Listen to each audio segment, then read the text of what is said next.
오늘의 모든 일정에 주님께서 영광 받으시고, 특별히 이 시간 우리의 마음을 드리고 정성을 들여 드리는 이 아버지는 예배 가운데 주님 친히 임재하여 주셔서 우리의 무거운 짐들 다 주님 앞에 내려놓고 마음껏 주님을 찬양하며 예배하는 시간 될 수 있도록 우리 주님 축복하여 주시옵소서.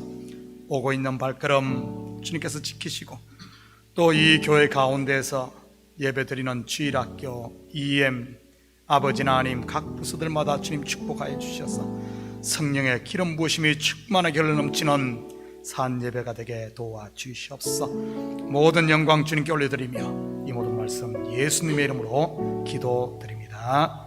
아멘.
주님 뜻이 아니면 내가 멈춰서리다.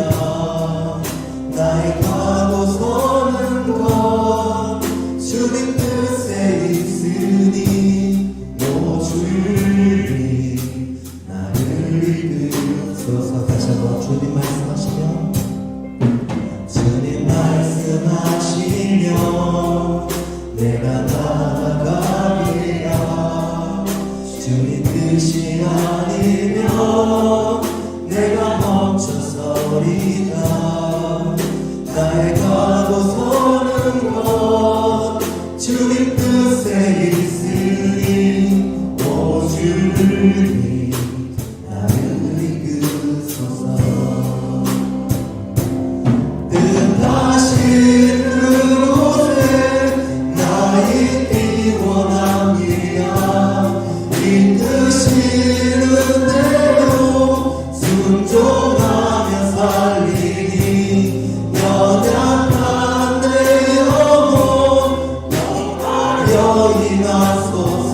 나의 가고서는 곧 주님 뜻에 있으니 오 주님 나를 이끄소서. 다시 한번 주님 말씀하시면 주님 말씀하시면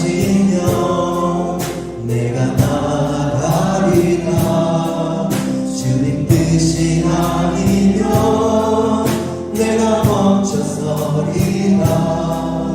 나의 가고서는 곧 주님 뜻에 있으니 오 주님 나를 이끄소서. 뜻하신 그곳에 나 있기 원합니다. 이끄시는 대로 순종하며 살리니 연약한 내 영혼 통하여 일하소서. 주님 나라와 그 뜻을 위하여 뜻하신 그곳에 뜻하신 그곳에 나 있기 원합니다. 이끄시는 대로 순종하며 살리니 연약한 내 영혼 통하여 일하소서. 주님 나라와 그 뜻을 위하여 오 주님 나를 이끌고 주님 나를 이끄소서. 오 주님 나를 이끄소서.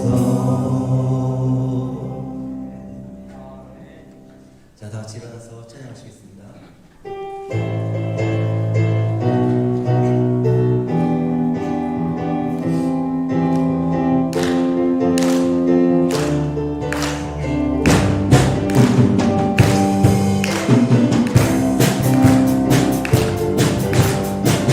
즐겁게 찬양하면서 하나님께 마음을 열리 나의 영혼 주를 기뻐해.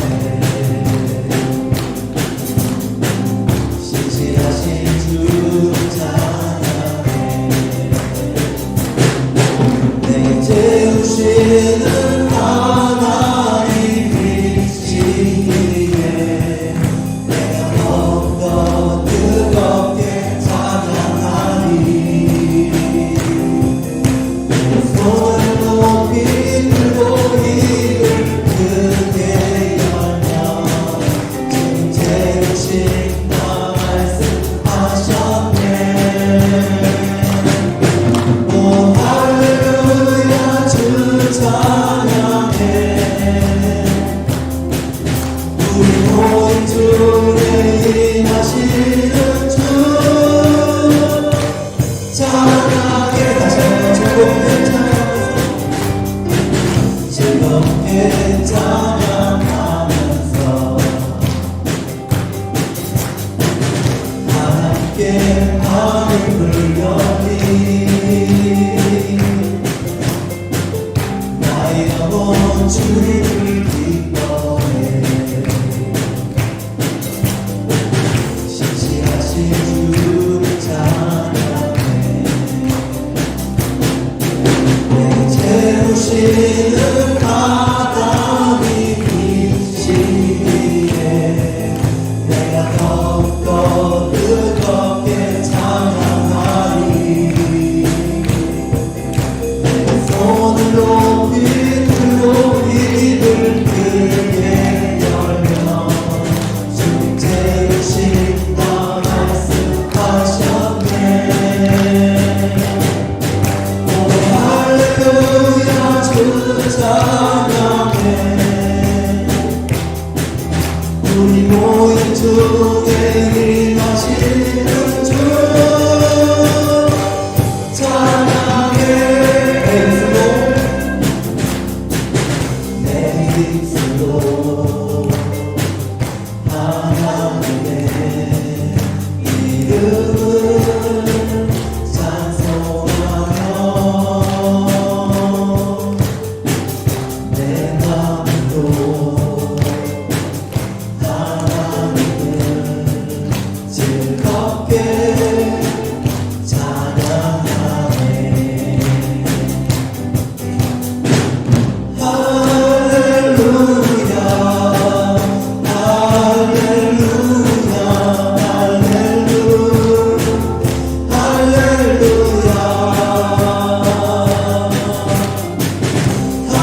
주셨네.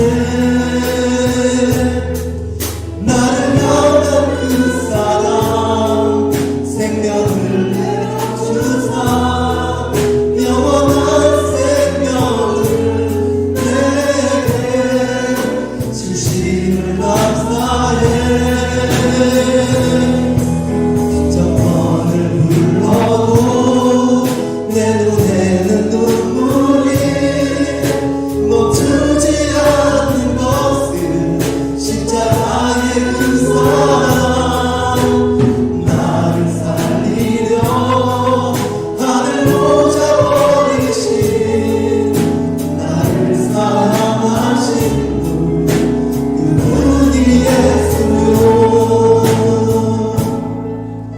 천번을 불러도 내 눈에는 눈물이 멈추진 않는 것은 십자가의 그 사랑.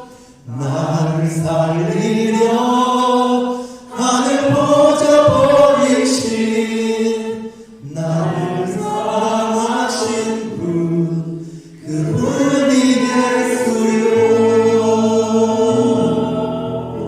천번을 불러도 내 눈에는 눈물이 멈추질 않는 것은 십자가의 그 사랑. 나를 살리려 하늘 보좌 버리신 나를 사랑하신 분 그분이 예수요. 나를 사랑하신 분 그분이 예수요.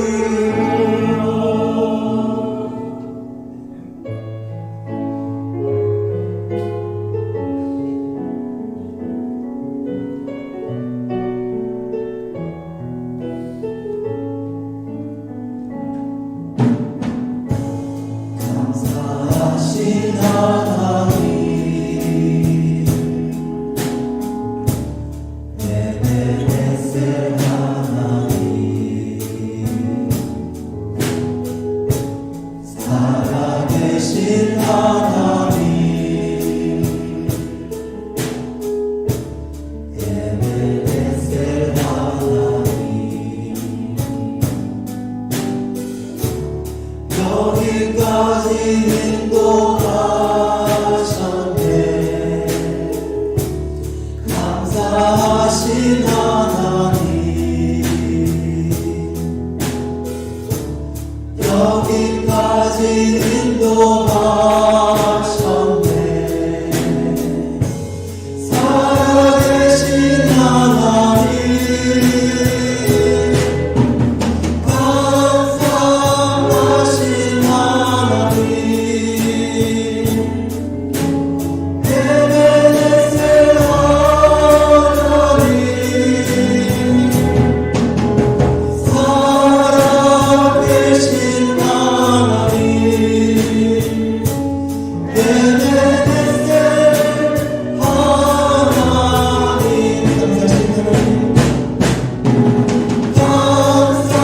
감사하신 하나님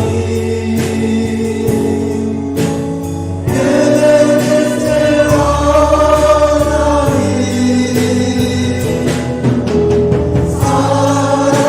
살아계신 하나님 에베네셀 하나님.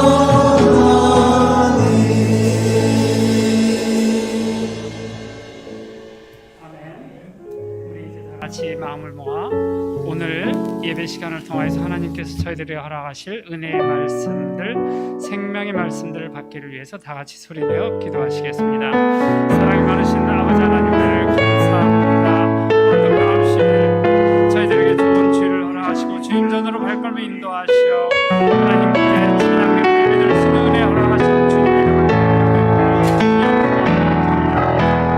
오늘 이 예배 시간을 통하여서 저희들에게 어떠한 생명의 말씀을 예배해 놓으셨습니까? 은혜의 말씀들, 축복의 말씀들을 하늘을 여시고 저희들에게 허락하여 주시옵시고 또한 저희들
사도신경으로 우리의 신앙을 고백하겠습니다.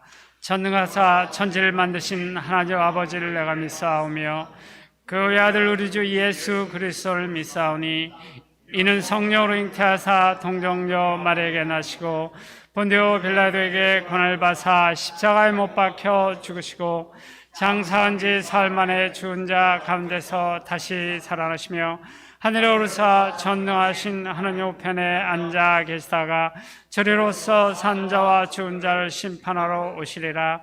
성령을 믿사오며 거룩한 공예와 성도가 서로 교통하는 것과 죄를 사해 주시는 것과 몸이 다시 사는 것과 영원히 사는 것을 믿사옵나이다. 아멘. 자리에 앉으시기 바랍니다. 교회 소식을 알려드리겠습니다. 오늘도 본교회 현장 예배와 그리고 각 처소에서 온라인으로 참여하시는 우리 성도님들을 주님의 이름으로 환영합니다. 오래전부터 광고드렸던 내용, 오늘 2부 예배 후에는 오후 1시에 저희 가까이 있는 엘리펀트 파크에서 바베큐 점심이 준비되어 있습니다. 벌써 저희 선발대 성도님들은 가셔서 준비하고 계십니다. 여러분 많이 느끼시겠지만 날씨가 예상보다 약간 쌀쌀합니다. 그래서 미리 알려드렸던 것처럼 좀 옷을 따뜻하게 입고 같이 가셔서 가능한 한 많이 참석하셔서, 그리고 온라인에 참여해 주신 분들도 시간이 허락되시는 분들은 공원에 오셔서 같이 식사하시면서 좋은 친교 시간을 가졌으면 좋겠습니다. 혹시 차량이 필요하신 분들은 가실 때 우리 박수지 목사님에게 요청하셔서, 그리고 또 각 목장 식구별로 필요하신 분들, 차량이 필요하신 분들은 같이 가시면 좋겠습니다.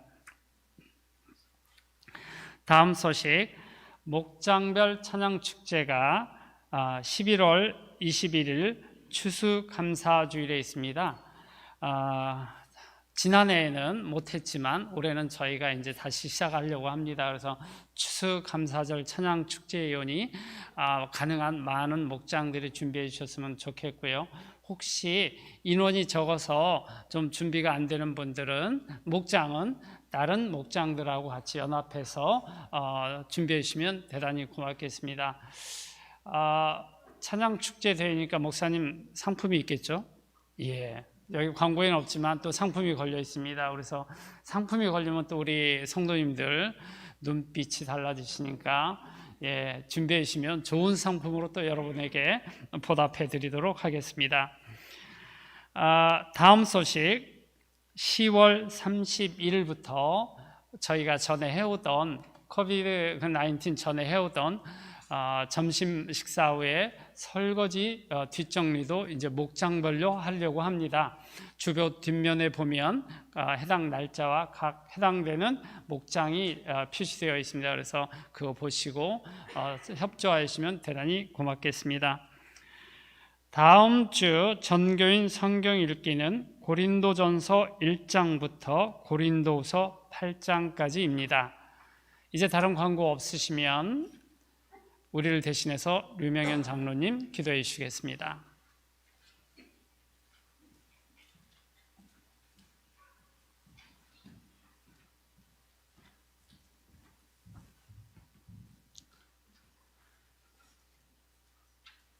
우리의 선한 목자가 되시는 사랑의 하나님 아버지, 은혜를 감사합니다. 오늘도 복되고 거룩한 주일, 좋은 일기 속에서 우리를 이렇게 주님 전에 나와 예배 드릴 수 있도록 은혜 베풀어 주신 아버지 하나님께 감사와 찬송과 영광을 드리옵나이다. 하나님 아버지, 이 시간 예배에 참석한 저희들 세상 모습 이대로 나왔습니다. 죄인된 모습으로 이 자리에 앉았습니다. 순간순간 고비고비마다 하나님의 은혜와 사랑 속에 살아온 우리의 세상 삶이었지만, 우리의 모습은 하나님의 말씀이 우선이 되지 못하고 우리의 생각이 우선이 되고 세상 것에 귀를 기울이며 아버지 하나님의 뜻을 헤아리지 못하는 부족한 저희들이었음을 고백합니다.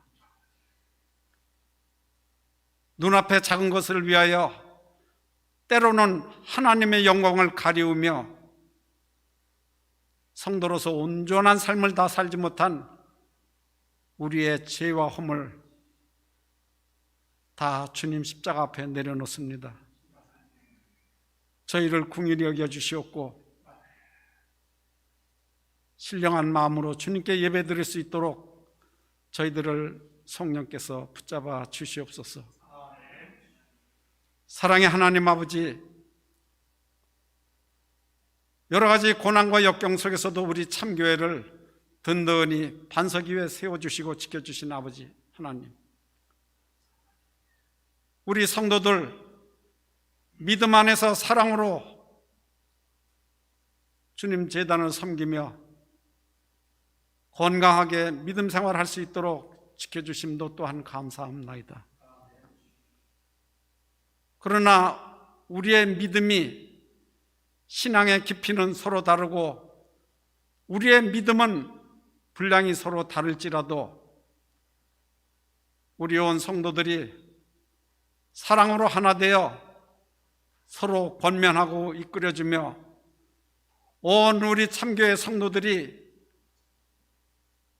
이 풍성한 가을에 믿음의 결실을 충만히 맺는 그러한 은혜도 성령께서 내려 주시옵소서. 알곡 같은 신앙의 주인들이 되어 우리 성도의 가정들이 풍성함을 누리는 하나님의 복된 가정들로 세워주시옵기를 간절히 바라고 원합니다. 사랑의 하나님 아버지, 우리 참교회를 이끄시며 가르치시며 교육하시는 우리 담임 목사님 성령께서 늘 함께해 주심을 감사드리옵나이다. 돌보시고 기도하고 가르치신 일에 늘 성령께서 동행하여 주시어 애쓰고 노력하고 기도하시는 모든 것에 성령의 열매가 주렁주렁 맺힐 수 있는 은총도 덧입혀 주시옵소서. 함께 하시는 우리 당회원 장로님들, 각 부서장님들에게도 세상 어느 것보다 귀한 사명임을 잊지 않고 충성하는 일꾼들이 다 되도록 주님 은혜 내려 주시옵소서. 우리 교회가 말씀 가운데 사랑 가운데 하나 되어 이제 하나님의 뜻을 우리 교회에 주신 하나님의 사명을 감당하는데, 세상을 향하여 나아가는데 우리 온 성도들 합력하여 선을 이루며 힘차게 나가는 우리 참교회가 되게 주님 역사하여 주시옵소서.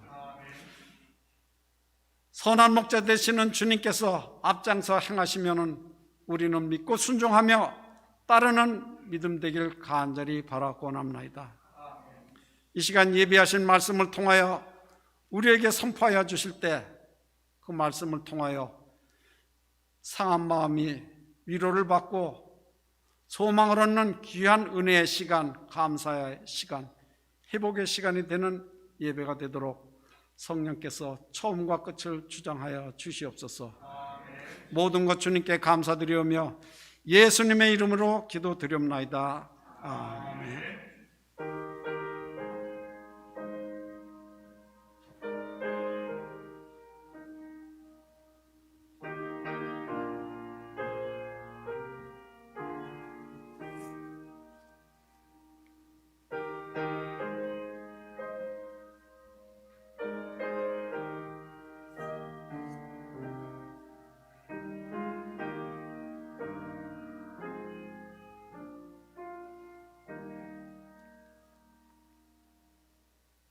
이제 오늘의 성경 말씀을 읽는 시간을 갖겠습니다.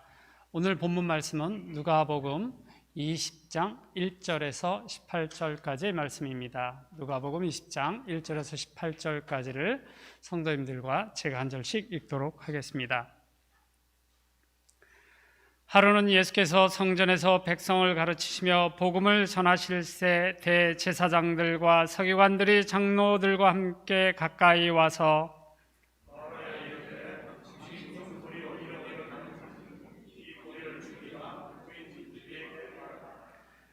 대답하여 이르시되 나도 한 말을 너희에게 물으리니 내게 말하라.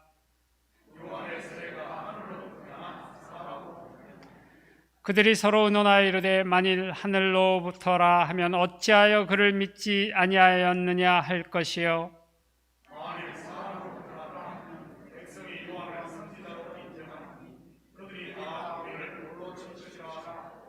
대답하되 어디로부터인지 알지 못하노라 하니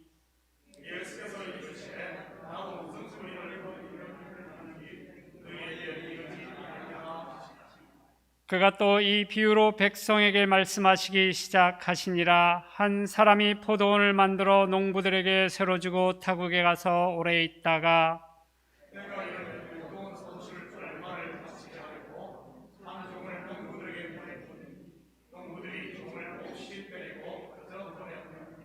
다시 다른 종을 보내니 그도 몹시 때리고 능욕하고 거저 보내었거늘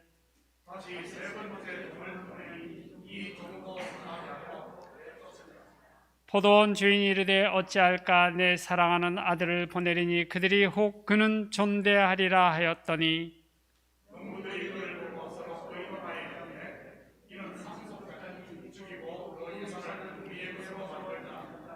포도원 밖에 내쫓아 죽였느니라. 그런즉 포도원 주인이 이 사람들을 어떻게 하겠느냐.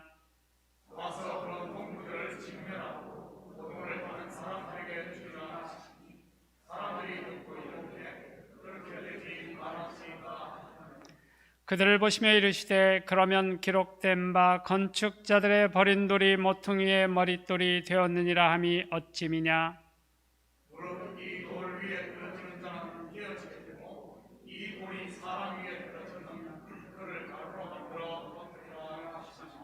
아멘. 이제 드려진 헌금을 봉헌하겠습니다.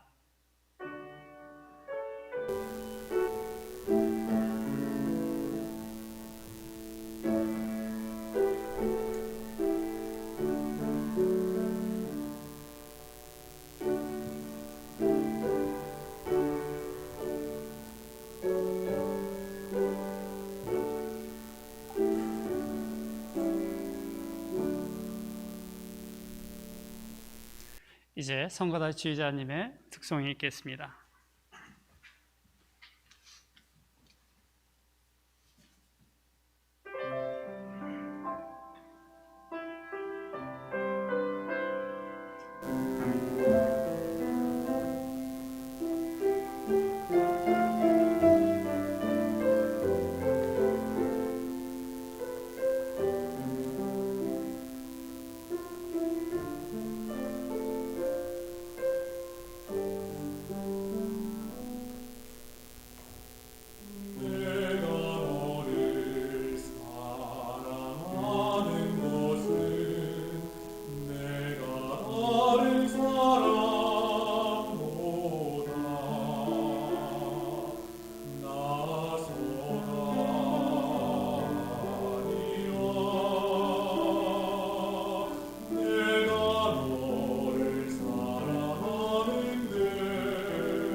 자, 우리 시간 들으신 예물 위에 같이 기도드립니다.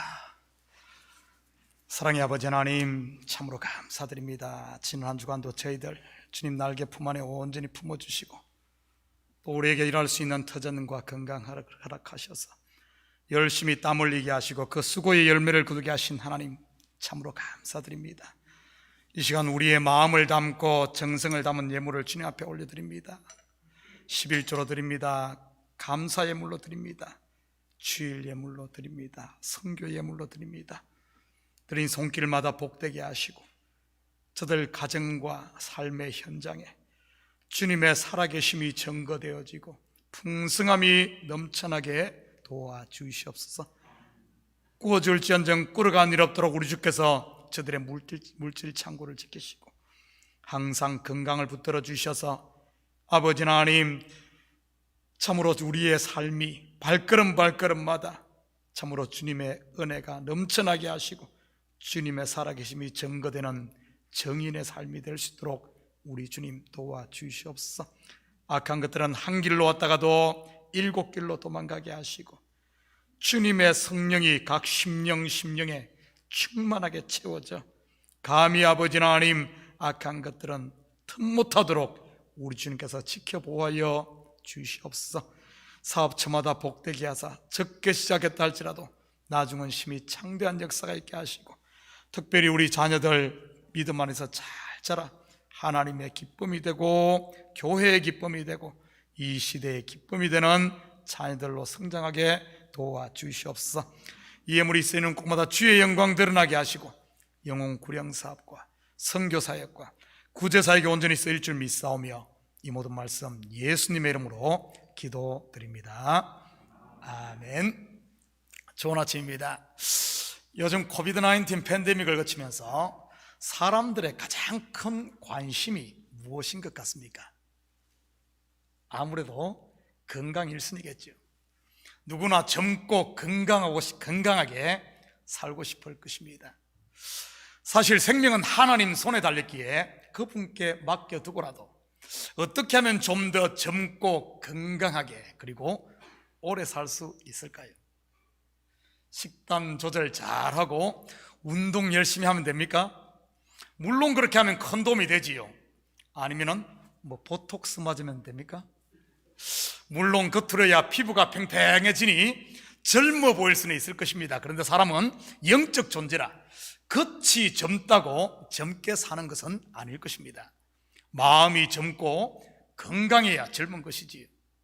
이 시간 제가 여러분에게 젊게 사는 비결 하나 알려드리겠습니다. 바로 제자로 사는 것입니다. 언제나 배움의 자세로 사는 것 말이지. 동양철학의 대가인 공자는 논어 1장 하기편에서 배우고 때때로 익히면 또한 기쁘지 아니한가, 벗이 있어 멀리서 방문하면 또한 즐겁지 아니한가, 남이 알아주지 않아도 성내지 않으면 또한 군자답지 아니한가 라고 했습니다. 또한 그는 현실과 이상의 간극을 줄이는 방법, 즉 세상을 바꾸는 가장 바람직한 방법도 배움에 두었지요. 우리 참교회 성도들은 실제 나이와 상관없이 그리스도의 제자로 젊게 사시기를 축복합니다. 선생의 자리에 앉아 스스로 늙어버린 초로 인생을 살지 마시고요. 오늘 본문도 여러분이 잘 알겠지만 나 다 알아 하면서 판단하지 마시고 배움의 자세로 들으시기 바랍니다. 그래야 젊고 건강하게 오래 사니까요. 아멘. 예수님께서 성전에서 가르치실 때 좀 안다는 선생들이 찾아왔습니다. 바로 대제사장 서기관들 그리고 장로들이지.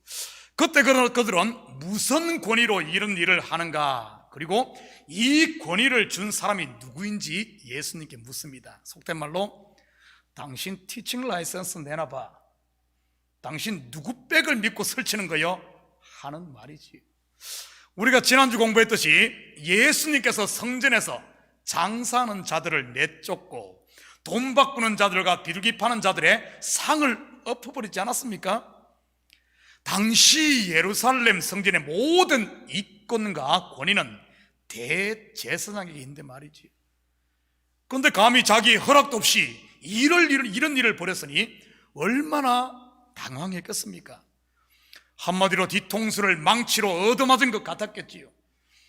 대제사장님 혼자 이런 생각하지 않았겠습니까? 혹시 저 사람이 로마 황제와 연줄이 있는 것 아니야?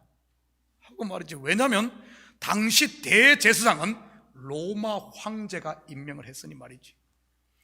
그러지 않고서야 어떻게 성전에서 난동을 부리며 사람들을 마음대로 가르칠 수 있었겠습니까? 자기 허락도 없이 말이지요. 본문 3절 4절입니다. 대답하여 이르시되 나도 한 말을 너희에게 물으니 내게 말하라. 요한의 세례가 하늘로부터냐 사람으로부터냐?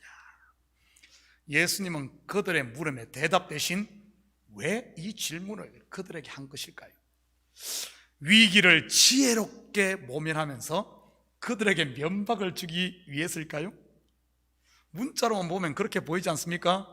예수님의 이 질문에 그들은 얼굴이 빨개지고 대답을 못했으니 말이지. 우리가 알아야 할 것은 예수님은 오직 하나의 목적, 곧 영혼들을 구원해 영생을 주는 것이지 누구 기죽이고 바보 만드는 게 아니라는 사실입니다.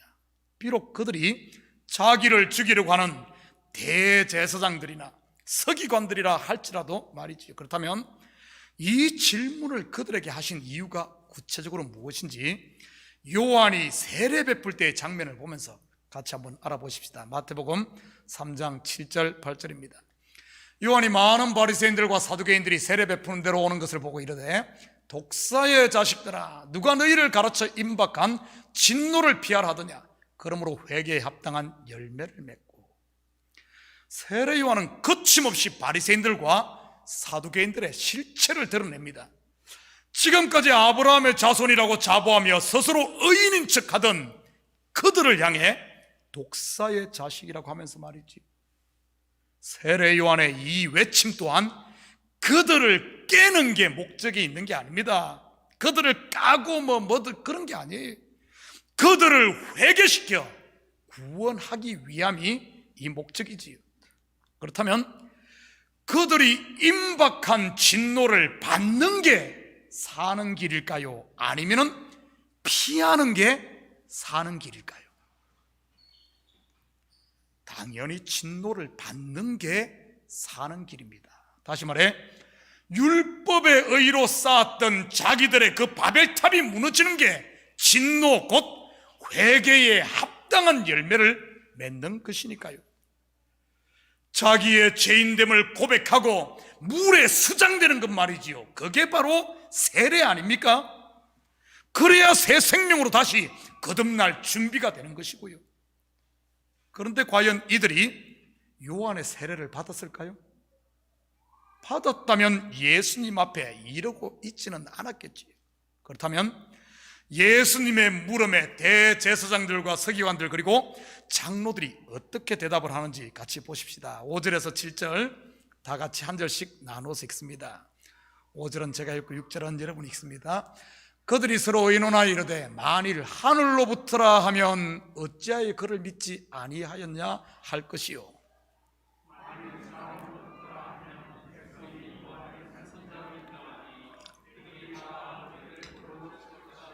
함께 읽겠습니다. 대답하되 어디로부터인지 알지 못하노라 하니. 이들이 임박한 진노를 또 피하려고 하네요.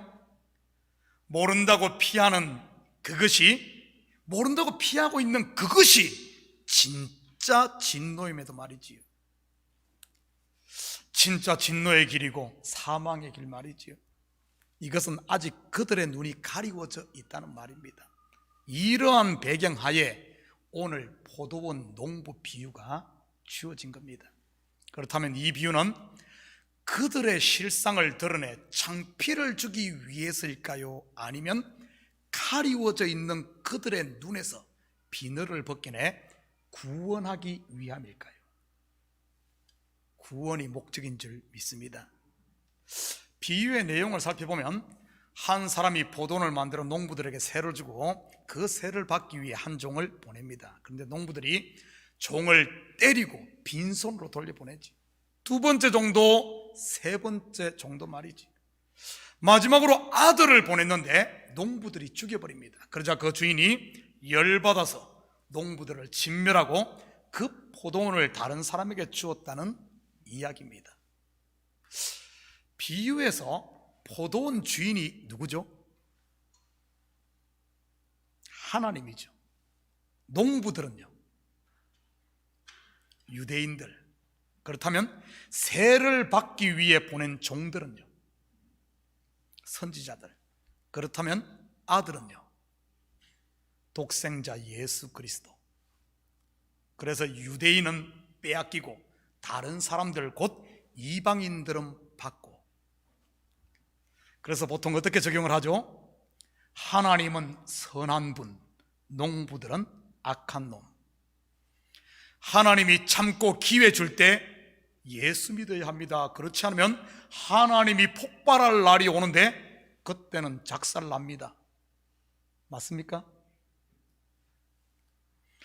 근데 문제는 여기에서 다 안다고 멈춘다면 여러분 다 맞춰도 50점밖에 되지 않는다는 사실을 알아야 됩니다. 만약 여기에만 머물고 있다면 하나님은 어떤 하나님이 될까요? 무시무시한 호랑이 하나님이 되지요. 마치 한 달란트 받은 종이 한 말처럼 말입니다. 당신은 굳은 사람이라 심지 않은 데서 거두고 해치지 않은 데서 모으는 줄을 내가 알았으므로 당신의 달란트를 땅에 감추어 두었나이다. 그러면 어디 무서워서 살겠습니까? 혹시 여러분 중에 하나님을 이렇게 오해하고 계신 분은 안 계신가요? 본문의 비유는 너 좋은 말 할 때 들어 하는 얼음장이 아닙니다. 그리고 참다 결국에는 폭발하는 하나님을 말하는 것도 아니고요. 참다 폭발해버리면 이제까지 참은 것 꽝 아닌가요? 베드로한테는 70번씩 7번이라도 참으라고 해놓고 본인은 정작 폭발한다면 어떻게 되겠습니까? 이 비유의 핵심 또한 우리가 지금까지 공부했듯이 반드시 내가 너를 아들로 만들겠다 하는 하나님의 맹세요, 언약인 것입니다. 서두에 젊고 건강하게 살려면 어떻게 해야 한다고 했죠? 항상 배움의 자세로 살아야 한다고 했습니다. 여기에 머물지 말고 좀 더 깊이 들어가 본문 속에 숨겨져 있는 우리 보화를 한번 캐봅시다. 먼저 이 비유는 내 속에서 일어나고 있는 이야기임을 잊지 마시기 바랍니다. 성경의 모든 이야기가 다 마찬가지고요. 오늘 본문 9절입니다.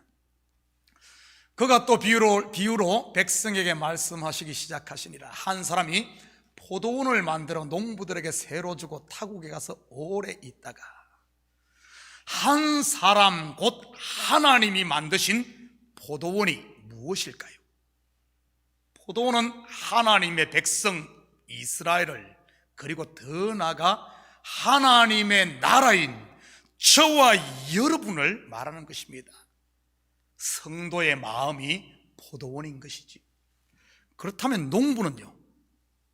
농부 또한 우리를 말하는 것입니다. 물론 본문에서 1차적으로는 유대인들, 대제사장들, 서기관들, 그리고 장로들이고요. 우리가 바로 이들 아닙니까? 그런데 중요한 사실은 이 포도원은 아직 농부의 것이 아닌 농부에게 새로 받은, 새로 준 주인의 것이라는 사실입니다. 여러분, 우리 속에 있는 포도원 곧 하나님의 나라가 아직은 새로 받은 상태와 같다는 뜻입니다. 출애굽의 그림으로 말하면 광야라는 말이지요. 타국에 가서 오래 있다는 말이 크로노스, 히카노스인데, 크로노스는 물리적인 시간을, 그리고 이 하카노스는 충만, 흡족이라는 뜻으로 결국 눈에 보이는 율법의 때가 충분히 찼다는 이런 말입니다. 우리가 율법으로 살면 하나님은 멀리 타국에 계신 것과 같지요. 그런데 하나님이 그 상태로 우리를 계속 두고만 볼까요? 10절입니다. 때가 이름에 포도원 소출 얼마를 바치게 하려고 한 종을 농부들에게 보내니 농부들이 종을 몹시 때리고 그저 보냈거늘. 때가 이름에, 이 말은 카이로스, 즉 하나님의 때가 왔음을 말하는 것으로 그때 것에 머물고 있는 우리를 진리로 이끌 때가 왔다는 말입니다. 바로 지금이 그때인 줄 믿습니다. 문 밖에서 서성일 때가 아닌 잔치자리에 들어올 때 말이지요. 멍에 아래에서 이제는 멍에를 벗을 때 말입니다. 그렇다면 하나님께서 농부인 우리들에게 받고자 하는 소출은 무엇일까요? 헌금들 많이 하고 봉사와 전도 많이 해서 교회에 부흥시키는 것일까요? 아니면 도덕적으로 더 깨끗하게 살아 법 없이도 사는 성인 군자가 소출일까요? 여러분, 성경에서 소출 곧 열매하면 대표적인 게 뭐죠? 성령의 열매지요. 갈라디아서 5장 22절 23절입니다. 오직 성령의 열매는 사랑과 희락과 화평과 오래 참음과 자비와 양성과 충성과 온유와 절제니 이 같은 것을 금지할 법이 없느니라. 이 열매들이 다 어디에 맺힙니까? 사람의 마음이지. 결국 소출은 우리가 쌓은 어떤 업적이나 결과물이 아닌 바로 내 마음, 곧 나 자신을 말하는 겁니다. 그래서 이 소출이라는 단어도 남성 단수 하나로 쓰였지요. 이는 곧 하나님이 우리에게 원하시는 소출은 나라고 하는 하나의 아들, 바로 이것을 원한다는 겁니다. 그렇다면 농부인 우리에게 보낸 종은 누구를 말할까요? 이스라엘 백성들에게 보낸 종은 선지자인데 이 선지자의 입에는 하나님의 말씀이 주어졌습니다.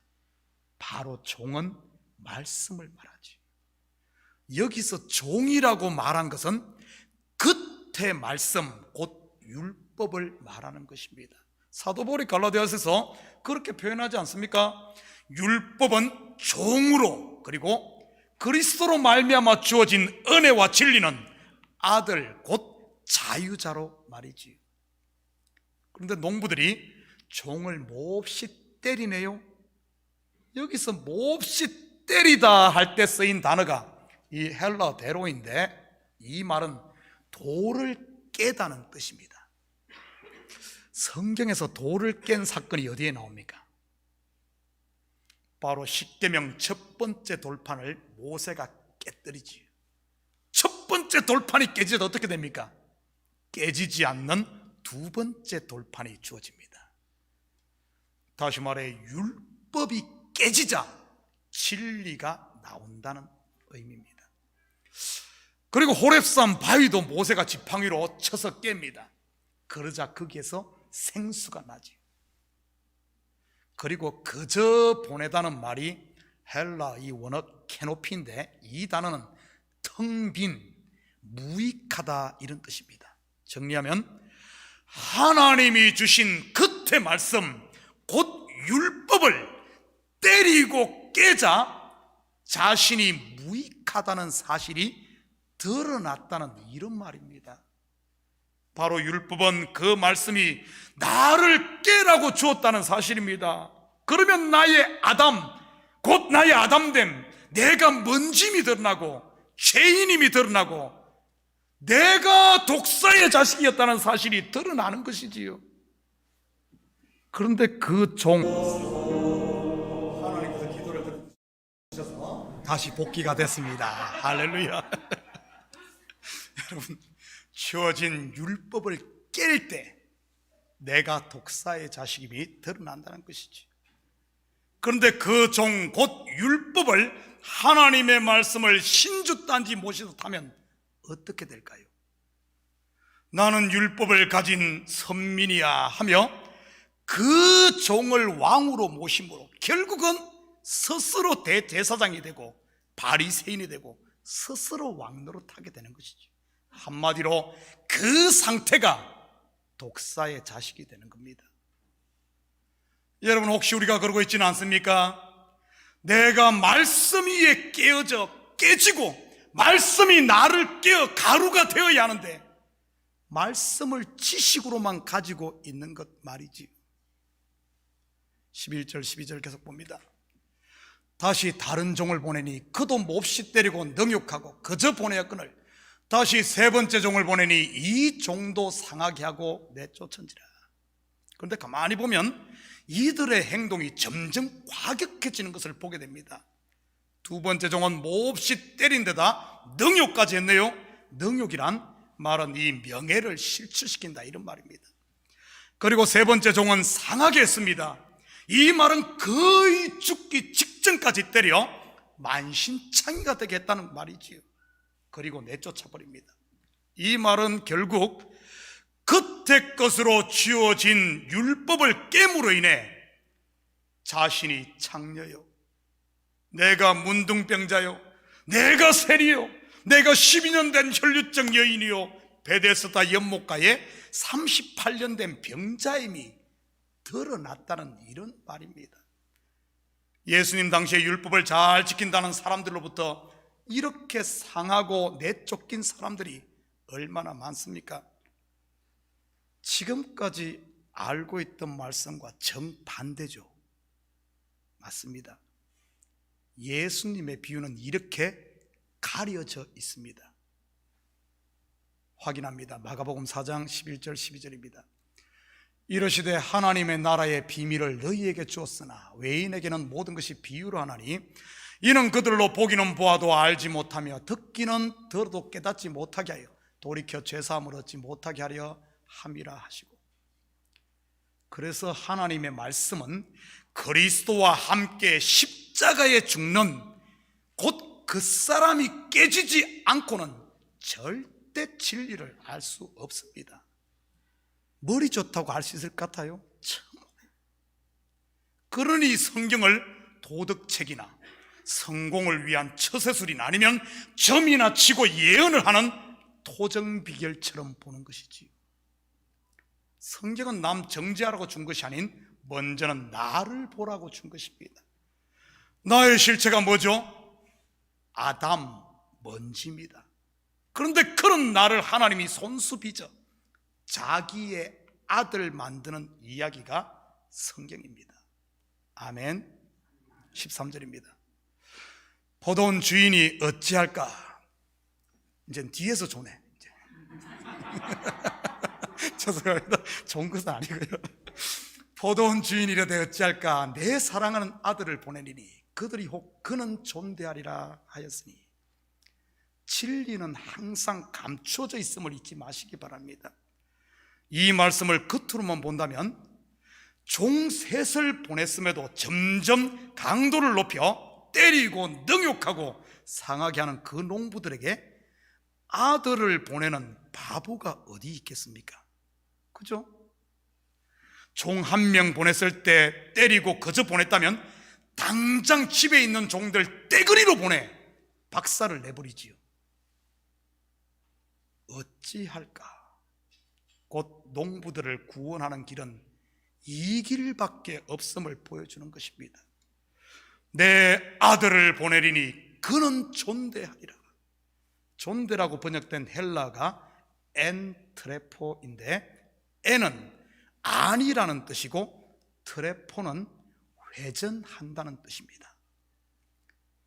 여러분, 우리 성경의 단어를 국어사전적으로 생각하지 마십시오. 존대, 엔트레포, 안에 회전하는 게 뭘까요? 바퀴지요. 에스겔서 1장 19절에서 21절입니다. 그 생물들이 갈 때 바퀴들도 그 곁에서 가고, 그 생물들이 땅에서 들릴 때 바퀴들도 들려서 영이 어떤 쪽으로 가면 생물들도 영이 가려고 하는 곳으로 가고 바퀴들도 그 곁에서 들리니 이는 생물의 영이 그 바퀴들 가운데 있음이니라. 그들이 가면 이들도 가고 그들이 서면 이들도 서고 그들이 땅에서 들릴 때에는 이들도 그 곁에서 들리니 이는 생물의 영이 그 바퀴들 가운데 있음이더라. 회전하는 바퀴들 속에서 내 생물들을 움직여가는 영이 무엇일까요? 참고로 이 생물은 동서남북 곧 온 나라와 족속과 방언과 백성들 가운데 구원받은 모든 성도들을 상징하는 존재입니다. 모든 성도들 가운데서 모든 성도들을 이끌어가는 영 무엇일까요? 바로 하나님의 성령이십니다. 한 군데 더 봅니다. 창세기 3장 24절입니다. 이같이 하나님이 그 사람을 쫓아내시고 에덴 동산 동쪽에 그룹들과 두루 도는 불가마를 두어 생명나무의 길을 지키게 하시니라. 회전하는 불칼 속에 무엇이 있습니까? 바로 생명나무 곧 진리가 되신 그리스도이지. 결국 아들을 존대 엔트로포 한다는 말은 육신으로 오신 예수 안에 진리의 성령이신 그리스도를 발견하는 것을 말합니다. 여러분은 예수 그리스도를 존대하십니까? 예수 그리스도의 금만 봅니까? 기적행하고 빵 주고 금만 봅니까? 아니면은 그 속에 생명이 있음을 봅니까? 그분 안에 빛이 있고 그분 안에 생명이 있고 그분이 진리이고 그분이 곧 하나님 나라라는 사실 말이지. 그것을 발견했다면 어떻게 해야 할까요? 14절 15절입니다. 농부들이 그를 보고 의논하여 이르되 이는 상속자니 죽이고 그 유산을 우리의 것으로 만들자고 포도원 밖에 내쫓아 죽였느니라. 그런즉 포도원 주인이 이 사람들을 어떻게 하겠느냐. 그 속에 안에 진리가 있고 생명이 있음을 알았으면 그때 것을 깨야 하는 것이지. 그래야 진리가 드러나고 생명이 나오는 것이니까요. 어머니의 양수가 터져야 생명이 탄생하고 바위가 깨져야 생수가 솟아나듯이 말이지요. 기드온의 300용사가 항아리를 깬 것이 이것을 보여주는 것 아닙니까? 횃불을 감싸고 있는 항아리가 깨져야 구원의 빛이 드러나는 것이지요. 겉에 육신의 예수가 죽어야 속에 그리스도가 부활하는 것입니다. 다시 말해 나의 겉사람이 예수와 함께 죽어야 성령의 속사람이 사는 것, 이것을 성령 충만이라고 하는 것입니다. 우리 식구들은 교회뿐만 아니라 가정과 삶의 모든 현장에서 성령 충만하시기를 축복합니다. 아멘 하신 분들 무슨 뜻인 줄 알고 했습니까? 매일 깨지고 죽는다는 말입니다. 어휴, 무서워. 이는 상속자니 죽이고 그 유산을 우리의 것으로 만들자. 겉으로만 보면 이게 말이 되는 이야기입니까? 유산을 받으려면 종이 왔을 때 아주 극진히 대접하고 아들이 왔을 때는 황제처럼 해야만 되는 것 아닙니까? 그래도 여러분 남한테 재산 상속해 주겠어요? 어림도 없지요. 겉으로 보면 이 말이 안 맞는 겁니다. 여기서 상속자란 말은 클레로노모스인데, 클레로는 부서진다는 뜻이고 노모스는 짐승에게 주는 먹이라는 뜻으로 율법을 말하는 것입니다. 그래서 예수님께서 짐승의 먹이통인 구유에 탄생한 것이고요, 자기 몸을 짐승의 먹이 곧 율법의 요구를 충족시키기 위해서 말입니다. 다시 말해 상속은 그때껏 율법이 무너져야 된다는 의미입니다. 이 농부들이 그 사실을 알았기에 아들을 죽이고 유산을 받고자 한 것이지. 그런데 이 일은 지금 우리 가운데 일어나고 있는 일입니다. 우리가 말씀을 진리로 깨닫는 순간 율법으로 붙들고 있던 겉에 예수가 죽고 버리는 것이지요. 사도 바울이 버린 배설물이 바로 이것을 말하고 있는 것 아닙니까? 내가 진리의 눈이 열리게 되면 나라는 육신의 생각이 죽고 버려지는 것이죠. 미움이라는 육신의 생각이 올라오다가 사랑이라는 성령의 법이 역사하면 미움을 버리게 되는 겁니다. 현대인들이 가장 많이 걸리는 병 중에 하나가 우울증 아닙니까? 그죠? 요즘에 우울이라는 이 육신의 생각이 머리를 내밀다가 희락이라는 그리스도 안에 있는 이 기쁨을 발견하는 순간 우울을 과감히 포도원 밖에 던지는 것이지. 다툼도 마찬가지입니다. 하나님과 나를 화목케 하기 위해 친히 십자가를 지신 그리스도를 발견할 때 다툼은 내 마음에서, 이 교회에서, 우리 가정에서 설 자리를 잃어버리는 것이지. 16절입니다. 와서 그 농부들을 진멸하고 포도원을 다른 사람들에게 주리라 하시니 사람들이 듣고 이르되 그렇게 되지 말아지이다 하거늘.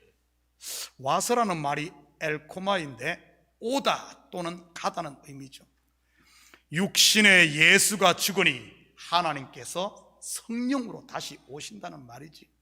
요한복음 16장 7절입니다. 그러나 내가 너희에게 실상을 말하노니 내가 떠나가는 것이 너희에게 유익이라. 내가 떠나가지 아니하면 보혜사가 너희에게로 오시지 아니할 것이요 가면 내가 그를 너희에게로 보내리니. 겉의 것이 깨지니 속의 것이 드러나는 것입니다. 주인이 와서 어떻게 합니까? 포도원을 다른 사람들에게 준다고 하네요. 이 말의 참 뜻은 이 사람 것 빼앗아 저 사람에게 준다는 의미가 아니라 동일한 농부에게 다른 것, 곧 다른 포도원을 준다는 이런 의미입니다. 그렇다면 처음 농부들에게는 어떤 포도원을 주었지요? 주인의 것을 새로 주었지요. 그죠? 새로 주었습니다. 그런데 겉의 것을 통해 진리를 깨달은 이 농부에게는 더 이상 새가 아닌 소유로, 다시 말해 상속으로 주신다는 이런 말입니다. 광야에서 1세대가 죽고 2세대가 광야가 아닌 안식의 땅, 소유, 상속, 그 땅을 받는 것이지요. 바로 은혜와 평강 말입니다. 그때 사람들이 그렇게 되지 말아지다 하지요. 무슨 말입니까? 그렇게 되면 안 됩니다 라는 말이 아니라 지금까지는 그런 일이 없었잖아요, 이런 말입니다. 지금까지는 그런 일이 없었잖아요. 정말 지금까지 그런 일이 없었을까요? 17절입니다. 그들을 보시며 이르시되 그러면 기록된 바 건축자들의 버린 돌이 모퉁이의 머릿돌이 되었느니라 함이 어찌미냐. 무슨 말이죠? 이 말씀은 시편 118편에서 인용한 말씀으로 성경은 처음부터 이 일이 있었다고 말합니다. 건축을 시작할 때 기준을 잡는 기초석은 건물의 틀이 잡히면 더 이상 필요 없는 것으로 여겨집니다. 그런데 나중에 건물이 완공되고 나면 그 모퉁이들이 이 건물 전체를 규정하는 머릿돌이 된다는 말로 첫 것은 버리고 둘째 것이 머리가 된다는 이런 말입니다. 다시 말해 겉의 것이 깨져야 속의 것이 세워진다는 말이지요. 건축자들의 버린 기초석이 예수님의 육신이 죽는 십자가라면 머릿돌은 그리스도로 다시 부활하셔서 진리의 성령으로 우리와 영원히 함께하는 머리가 되시고 그 건물을 규정하는 내 이마에 이름이 새겨지는 예수 것이라고 새겨지는 그 머릿돌이 된다는 이 말이지요. 이 일은 처음부터 있어 온 겁니다. 선악과와 생명과가 이것을 말하는 것 아닙니까? 선악과로 죽고 생명과로 살리고 가인이 아벨을 죽이고 셋으로 다시 나는 것도 이 말 아닙니까? 장자인 이스마엘이 쫓겨나고 둘째 이삭이 상속자가 되는 것도 애굽이 심판을 받고 이스라엘이 출애굽하는 것도 같은 이야기를 하고 있었지요. 출애굽 1세대가 광야에 죽고 2세대가 가나안에 입성하는 것도 먼저 된 첫 번째 왕 사울이 죽고 두 번째 다윗이 영원한 왕이 되는 것도 결국 모두가 버려진 기초석이 모퉁이의 머릿돌이 된 것을 말하고 있었던 겁니다. 성경은 처음부터 이 구원의 비밀을 이야기했음에도 첫째 것 곧 율법에 매여 그것이 깨이지 않으니, 그것이 안 깨지니 보지 못하고 가려져 있는 겁니다. 가려져 있는 것. 성경에서 하나님의 관심, 하나님의 일은 단 하나입니다. 바로 우리 인생을 영생으로 만든 말이지. 인생을 영생으로. 그러기 위해서는 이 인생이, 그래서 죽음이 있는 겁니다. 죽음은 복된 겁니다. 우리 늙어가는 것 복된 거예요. 우리 매일매일 깨지는 것 복된 것. 아직도 하나님이 하시는 역사가 선과 악으로 보이십니까? 농부들은 나쁜 놈, 주인은 선한 분으로 말이지. 내가 하면 옳은 것, 남이 하면 틀린 것으로 말입니다. 하나님은 돌 같은 우리를 위해 친히 산 돌로 오셔서 스스로 깨지심으로 우리를 가루로 만들지요. 그리고는 그분이 원하시는 새 사람으로 다시 빚으십니다. 하나님과 함께 영원한 하나님의 나라를 누릴 상속자, 바로 아들로 말이지. 하나님이 하시는 모든 것이 선인 줄 믿습니다. 겉의 것이 깨지고 육신의 내 생각이 깨져 그리스도의 사랑과 그 은혜, 곧 진리를 알게 되면 말이지요. 모르쇠로 일관하던 바리새인들과 서기관, 그리고 대제사장들이 예수님의 이 비유를 알아들었을까요? 물론이죠. 그러니 예수를 십자가에 달아 죽인 겁니다. 그러면 그들은 어떻게 됐을까요? 당연히 그들도 깨집니다. 그것을 보여주는 것이 바로 바리새인 중에 바리새인, 율법의 의로 흠이 없다고 자부했던 사울이 다메섹 도상에서 깨져 바울된 것 아니겠습니까? 사랑하는 성도 여러분, 이 한 주도 하나님의 말씀을 옥합에 담아 더 이상 장식용으로 두지 마시고, 그 말씀에 내가 떨어지고 그 말씀이 나의 심령에 떨어져 내가 깨지고 가루가 되므로 우리 속에 있는 그리스도, 우리 속에 있는 생명, 우리 속에 있는 성령, 이 그리스도의 향기와 생명의 빛을 여러분의 삶의 현장에, 가정에, 교회에 비추며 사는 복된 이 한 주가 되기를 주님의 이름으로 축복합니다. 같이 기도하십시다. 사랑의 아버지 하나님, 참으로 감사드립니다. 우리가 깨지지 않아 아버지 하나님 보이는 대로 판단하고 입에 나온 대로 정죄하고 참으로 생명의 향기를 전해야 할 우리들이 사망의 냄새만 풍기지 않았습니까? 원인은 밖에 있는 것이 아니라 내가 깨지지 않아 내 눈이 가려져 있기 때문입니다. 하나님, 내가 깨질 때 내 속에 성령이 충만해지는 이 비밀을 알아 나는 죽고 예수로 사는 이 시대 제자 그리스도인으로 살게 도와주시옵소서. 감사드리며 예수님의 이름으로 기도드립니다. 아멘. 자, 우리 다 같이 자리에서 일어납니다. 아직 고기 덜 익었으니까 아직 1시에 먹게 준비되니까 좀 빨라요. 그러니까 왜 이리 오늘 설교가 기나 그러지 말고요. 설교가 긴 게 아니고 방송사고 때문에 그렇습니다. 찬송 204장 우리 함께 들으신 후에 축도로 예배를 마칩니다.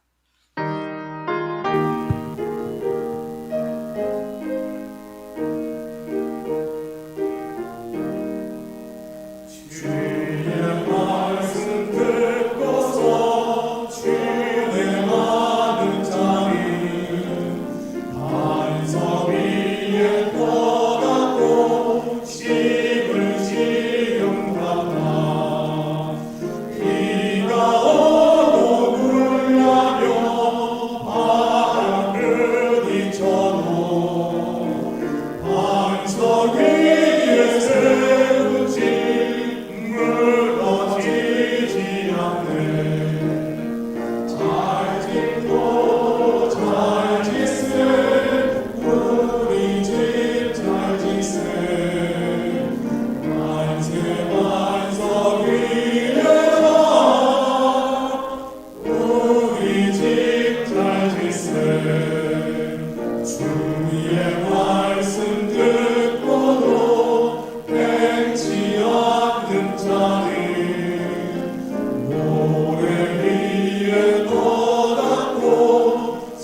세운 공로 따라서 영영상 벌주니 잘 짓고 잘 짓세 우리 집 잘 짓세 만세 만성 위에라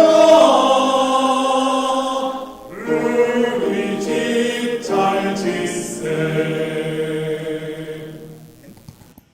이제는 우리 주 예수 그리스도의 은혜와 하나님 아버지의 무한대하신 사랑하심과 성령님의 감화 감동 충만 역사 위로하심이 내 생각 겉의 육신의 생각은 죽고 내 속에 와 계신 성령으로 충만하여 우리의 매일매일 발걸음마다 입술이 열릴 때마다 그리스도의 향기가 나고 생명의 냄새를 풍기며 어둡고 험난한 세상 가운데 빛을 비추며 살기를 원하는 사랑하는 성도들 머리 위와 저들 가정에 와 사업 위에 그리고 고국에 두고 온 부모 형제들 머리 위에 이제로부터 영원토록 함께 있을지어다. 아멘.